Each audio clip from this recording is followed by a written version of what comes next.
ஒரு பெண் எல்லார மாதிரியும் இயல்பாக வாழ்ந்துட்டு இருக்கும்போது திடீர்னு அவங்க காணாமல் போய் மர்மமான முறையில் இறந்து போன விஷயம் கேள்விப்படும்போது இந்தியாவே ஒரு நிமிஷம் உறைஞ்சி போச்சு.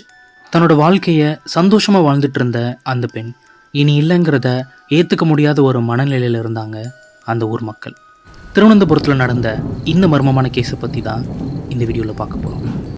அந்த பெண் ஆர்யா பி நாயர். 29 வயசான ஆர்யா திருவனந்தபுரத்தில் இருக்கிற ஒரு ஸ்கூலில் ஃப்ரெஞ்ச் டீச்சராக ஒர்க் பண்ணிட்டு இருந்தாங்க. ரொம்ப எஜுகேட்டட் ரெஸ்பெக்டபிள் ஃபேமிலியில் பிறந்த ஆர்யா தன்னோட ஸ்டடீஸை முடிச்சதுக்கப்புறம் தனக்கு பிடிச்ச டீச்சிங் ப்ரொஃபஷனை சூஸ் பண்ணி அந்த லோக்கல் ஸ்கூலில் ஃப்ரெஞ்ச் டீச்சராக ஒர்க் பண்ணிட்டு இருந்தாங்க. ஆர்யாவோட வாழ்க்கையில் எல்லாமே கரெக்டாக இருந்துச்சு. பிடிச்ச லைஃப், பீஸ்ஃபுல்லான ஜாப். ஆனால் March 27, 2024 அன்னைக்கு அது எல்லாமே தலைகீழ மாறிடுச்சு. அந்த ஒரு நாள் எல்லா நாள் மாதிரியும் சாதாரணமாக தான் தொடங்குச்சு. எப்பவும் போல் காலையில் ஆர்யா வீட்டை விட்டு கிளம்புறாங்க. ஆனால் ஈவினிங் வழக்கமாக வர்ற டைமுக்கு வீட்டுக்கு வரல. ஒர்க்கில் ஏதாவது லேட் ஆகிருக்கும், அதனால் லேட்டாக வருவாங்கன்னு வெயிட் பண்ணிகிட்டு இருந்தாங்க ஆர்யாவோட ஃபேமிலி. ஆனால் ரொம்ப நேரம் ஆகியும் ஆர்யா வீட்டுக்கு வரல. பயத்தில் ஆர்யாவோட நம்பருக்கு கால் பண்ணும்போது அது ஸ்விட்ச் ஆஃபில் இருந்திருக்கு. பயம் அதிகமான ஆர்யாவோட ஃபேமிலி தொடர்ந்து கால் பண்ணிகிட்டே இருக்காங்க. ஆனால் ஃபோன் ஸ்விட்ச் ஆஃப். ஆர்யா எங்கெல்லாம் போயிருப்பாங்கன்னு தங்களுக்கு தோன்ற எல்லா இடத்துலையும் தேட ஆரம்பிக்கிறாங்க ஆர்யாவோட ஃபேமிலி. ஆனால் அவங்களால ஆர்யாவை கண்டுபிடிக்க முடியல. எங்கே தேடியும் கண்டுபிடிக்க முடியாததால் ஆர்யாவோட ஃப்ரெண்ட்ஸ், கூட வேலை செய்கிற கொலீக்ஸ் எல்லாருக்கும் கால் பண்ணி கேட்கும்போது யாருக்குமே ஆர்யா எங்கே போனாங்கன்னு தெரியல. எப்பவும் போகிற மாதிரி காலையில் அந்த டைமுக்கு கிளம்பி போய் திரும்ப வீட்டுக்கு வரவே இல்லை. ஃபோன் ஸ்விட்ச் ஆஃப். ஃப்ரெண்ட்ஸ் அண்ட் கொலீக்ஸ்க்கு அவங்க எங்கே போனாங்கன்னே தெரியல. எங்கே போயிருப்பாங்க ஆர்யா? அவங்களுக்கு என்ன இருக்கும்? பதறிப்போன ஃபேமிலி லேட் நைட்டில் போலீஸ் ஸ்டேஷனுக்கு போய் மிஸ்ஸிங் கம்ப்ளைண்ட் கொடுக்குறாங்க. கம்ப்ளைண்ட்டை ரிசீவ் பண்ண போலீஸ் ஆர்யாவோட ஃபேமிலிக்கிட்டே இருந்தே இன்வெஸ்டிகேஷனை ஸ்டார்ட் பண்ணுறாங்க. ஆர்யாவுக்கு ஏதாவது ரொமான்டிக் ரிலேஷன்ஷிப் இல்லை ஏதாவது பர்சனல் இஷ்யூஸ் இருந்ததான்னு ஆர்யாவோட ஃபேமிலிக்கிட்ட போலீஸ் கேட்கும்போது அவங்களுக்கு ஆல்ரெடி கல்யாணம் ஃபிக்ஸ் ஆகிருக்கு. நடக்க போகிற இந்த கல்யாணத்தை நினச்சி ஆர்யா ஹாப்பியாக தான் இருந்தாங்கன்னு போலீஸ்கிட்ட சொல்லியிருக்காங்க ஆர்யாவோட ஃபேமிலி. போலீஸ் ஆர்யாவோட ஃப்ரெண்ட்ஸ் கிட்ட விசாரிக்கும் போது ஆர்யா ஹாப்பியாக தான் இருந்தாங்க. அவங்க வீட்டை விட்டு போகிற அளவுக்கு எந்த ஒரு பிரச்சனையும் நடக்கலைன்னு சொல்லியிருக்காங்க. லைஃப்பில் தன்னை சுற்றி இருக்கிறவங்க முன்னாடி ஹாப்பியாக இருந்த ஆர்யாவுக்கு என்ன ஆயிருக்கும்? ஆர்யாவோட ஃபோன் லொக்கேஷனை போலீஸ் ட்ராக் பண்ணும்போது அவங்க கண்டுபிடிச்ச விஷயந்தான் எல்லாருக்கும் ரொம்ப ஷாக்கிங்காக இருந்துச்சு.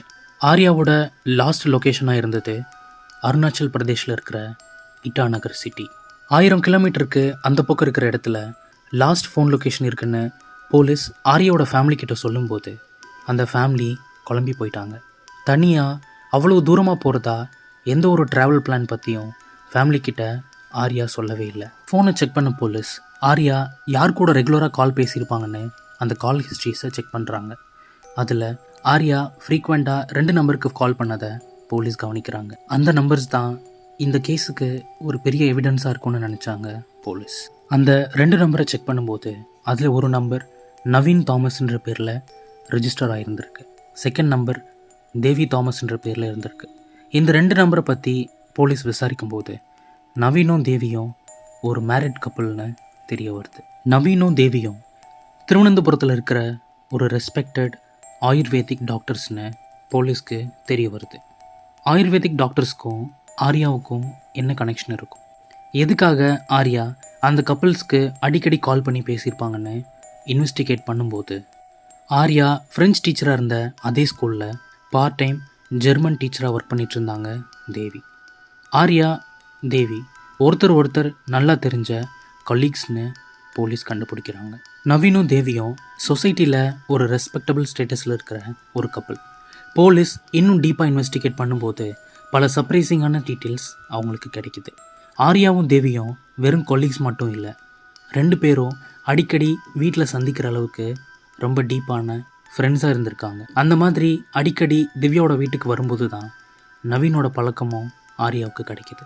நவீன் திவ்யாவை பற்றி ஆர்யாவோட ஃபேமிலி கிட்ட போலீஸ் விசாரிக்கும் போது அவங்களுக்கு அந்த 2 பேரை பற்றி நல்லாவே தெரிஞ்சிருக்கு. ரொம்ப கைண்டான நம்பிக்கையான கப்புள்னு ஆர்யா ஃபேமிலி நவீன் அண்ட் திவ்யாவை பற்றி சொல்லியிருக்காங்க. March 28 ஆர்யா காணாமல் போனதுக்கு அடுத்த நாள் நவீனும் திவ்யாவும் திருவனந்தபுரத்தில் இல்லைன்னு போலீஸ்க்கு தெரிய வருது. ஆனால் ஆர்யாவோட ஃபோன் ஸ்விட்ச் ஆஃப்லேயே தான் இருந்திருக்கு. அவங்கள காண்டாக்ட் பண்ண எந்த ஒரு வழியும் போலீஸ்க்கு கிடைக்கல. இப்படி விசாரணை கண்டினியூ ஆகிட்டே இருக்கும்போது கேரளா போலீஸ்க்கு ஒரு ஷாக்கிங் ட்விஸ்ட் கிடைக்கிது. ஏப்ரல் 2 ஆர்யாவோட அப்பாவுக்கு ஒரு அன்னோன் நம்பர்லேருந்து கால் வருது.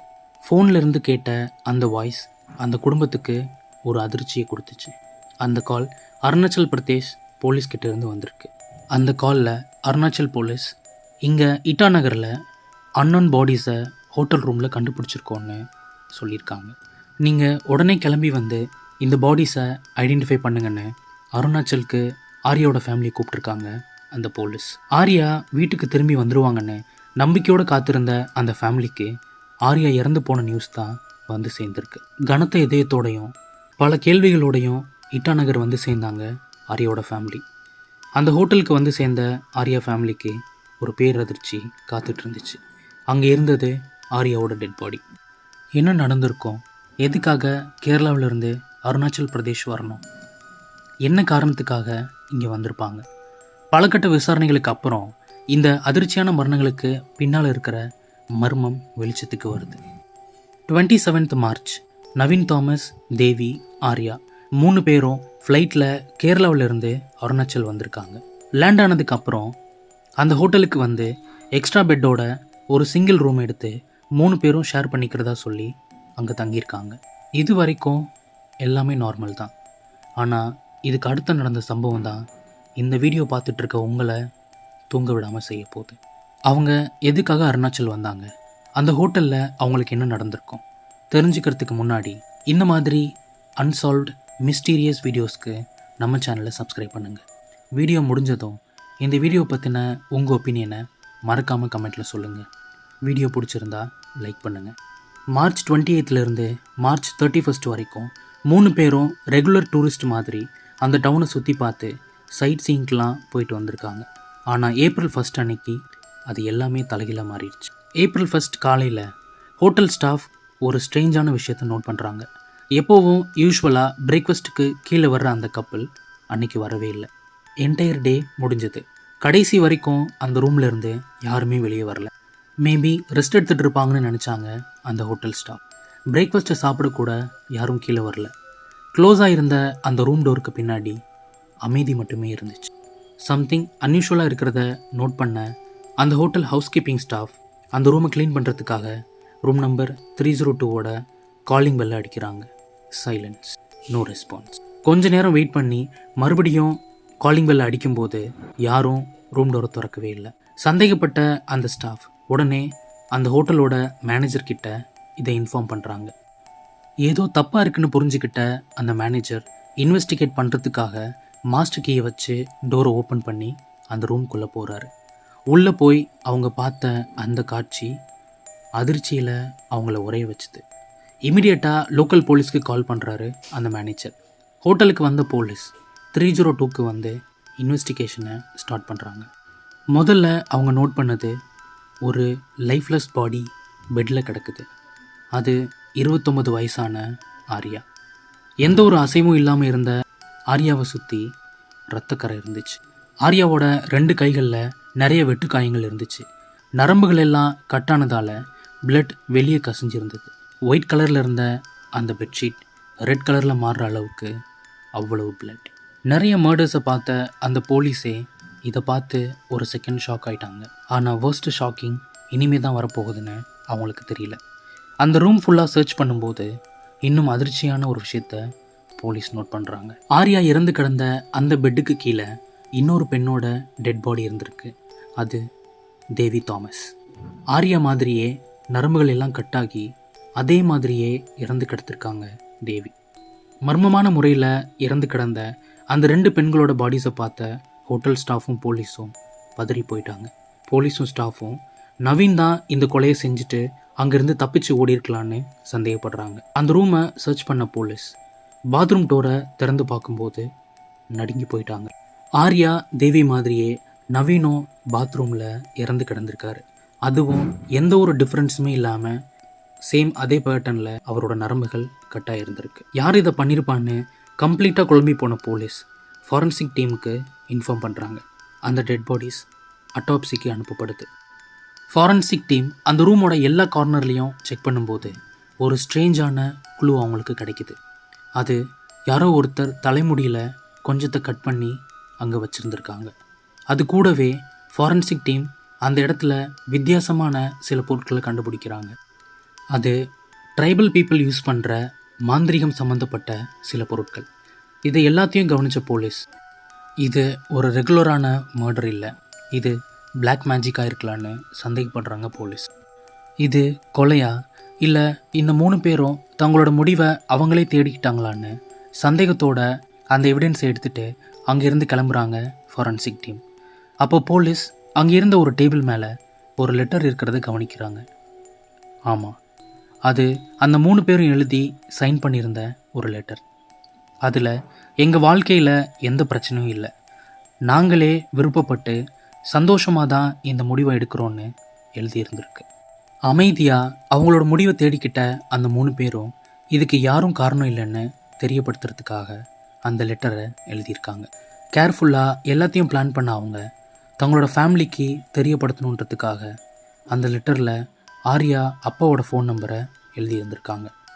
இதை நோட் பண்ண போலீஸ் April 2, 2024 ஆர்யாவோட அப்பாவுக்கு கால் பண்ணி இன்ஃபார்ம் பண்ணியிருக்காங்க. அட்டாப்சி ரிப்போர்ட்டில் ஒரு ஷார்ப்பான ஆப்ஜெக்டை வச்சு நரம்புகள் கட்டானதால் ப்ளீட் ஆகிருக்கு. பிளட் கிளாட் ஆகாமல் இருக்க ஒரு ஸ்பெசிஃபிக் மெடிசனை அந்த 3 பேர் எடுத்திருக்காங்கன்னு தெரிய வருது. ஆனால் இந்த மர்மமான மரணம் பல கேள்விகளை எழுப்பியிருக்கு. ஆர்யாவோட அப்பா அந்த லெட்டரில் இருந்தது ஆர்யாவோட ஹேண்ட் ரைட்டிங் தான்னு கன்ஃபார்ம் பண்ணுறாங்க. எங்களோட வாழ்க்கையை நாங்கள் முழுமையாக வாழ்ந்துட்டோம், இப்போது நாங்கள் கிளம்ப வேண்டிய நேரம் அப்படின்னு எழுதியிருந்திருக்கு. ஆனால் அங்கே கிடைச்ச அந்த ஹேர் பிளாக் பிரேஸ்லெட் தான் புரியாத ஒன்றா இருந்திருக்கு. இதெல்லாம் விட கன்ஃபியூஸ்டான இன்னொரு விஷயம் என்னென்னா, ஏன் அந்த 3 பேரும் கேரளாவிலிருந்து அருணாச்சல் வந்தாங்க, இங்கே வந்து இந்த முடிவு எடுக்க என்ன காரணம்? போலீஸ் அந்த ஃபேமிலிஸ் கிட்ட இன்வெஸ்டிகேட் பண்ணும்போது சர்ப்ரைசிங்கான ஒரு இன்ஃபர்மேஷன் கிடைக்கிது. தேவியோட அப்பா ரீசெண்டாக தேவியும் நவீனும் யார்கிட்டையும் அதிகமாக பேசுறதில்ல, இந்த சொசைட்டிலேருந்து விலகி தனியாக ஒரு வாழ்க்கையை வாழ ஆரம்பிச்சிட்டாங்க. பப்ளிக்கில் அவங்கள பார்க்குறது ரொம்ப ரேராக இருந்துச்சு. எப்போவும் கலகலப்பாக இருந்த அந்த கப்பல் திடீர்னு ஏன் இப்படி மாறினாங்கன்னு தெரியலன்னு சொல்லியிருக்காரு. நவீன் தேவியோட க்ளோஸ் ஃப்ரெண்ட்ஸ் கிட்ட விசாரிக்கும் போது அவங்களோட மேரேஜ் ரொம்ப பீஸ்ஃபுல்லாக எந்த பிரச்சனையும் இல்லாமல் நடந்திருக்கு. திடீர்னு எல்லாரையும் விட்டு இப்படி தள்ளி இருந்தது தான் ஏன்னு புரியலன்னு சொல்லியிருக்காங்க. இன்னும் க்ளோஸ் சர்க்கிளில் விசாரிக்கும் போது நவீன், தேவி, ஆர்யா 3 பேரும் பிளாக் மேஜிக் மாதிரியான டார்க் டாப்பிக்கில் ரொம்ப ஆர்வமாக இருந்திருக்காங்கன்னு தெரிய வந்திருக்கு. போலீஸ் நவீன், தேவி, ஆர்யாவோட ஃபோன் டேப்லெட்ஸை செக் பண்ணி பார்க்கும்போது அதில் அன்யூஷுவலான இன்டர்நெட் சர்ச்சஸ் இருந்திருக்கு. தேவி, நவீன், ஆர்யா 3 பேரும் லைஃப் ஆஃப்டர் டெத், இறந்ததுக்கப்புறம் வாழ்க்கை என்னவாகும், மறுபிறவி, இந்த மாதிரி நிறைய மர்மமான டாபிக்ஸை பற்றி தேடியிருக்காங்க. இதிலிருந்து இறந்ததுக்கப்புறம் என்னவாகுன்ற ஒரு மர்மமான இன்ட்ரெஸ்ட் அவங்க 3 பேருக்கு இருந்தது தெரிய வந்துருக்கு. 3 பேருமே நல்லா படித்தவங்க, ஃப்ரெஞ்ச், ஜெர்மன்ற அதர் லாங்குவேஜ் ஸ்கில் இருக்கிறவங்க, அதுவும் டீச்சிங் ப்ரொஃபஷனில் இருக்கிறவங்க. இப்படி ஒரு மூட நம்பிக்கையில் மூழ்கி போய் இருந்தது தான் ஆச்சரியப்பட வேண்டிய விஷயம். இது ஒரு மர்டராக இருந்தால் அதுக்கான எந்த க்ளூவும் அந்த ரூமில் கிடைக்கல. சிசிடிவி ஃபுட்டேஜில் யாரும் அந்த ரூமில் அத்துமீறி நுழையலன்றத போலீஸ் கன்ஃபார்ம் பண்ணுறாங்க. ஆனால் ஒரு கொஸ்டின் மட்டும் எல்லோரோட மனசில் இன்னும் இருக்குது. ஏன் அவங்க அருணாச்சல் பிரதேஷை சூஸ் பண்ணாங்க? இந்த கேஸில் ஒரு விஷயத்தை தெரிஞ்சுக்க நினைக்கிற க்யூரியாசிட்டி ஒருத்தரை எந்த அளவுக்கு பாதிக்கும்ன்றது தெரிய வருது. உங்களோட ஒப்பீனியனை கமெண்ட்டில் சொல்லுங்கள். மறக்காமல் நம்ம சேனலை சப்ஸ்கிரைப் பண்ணுங்கள்.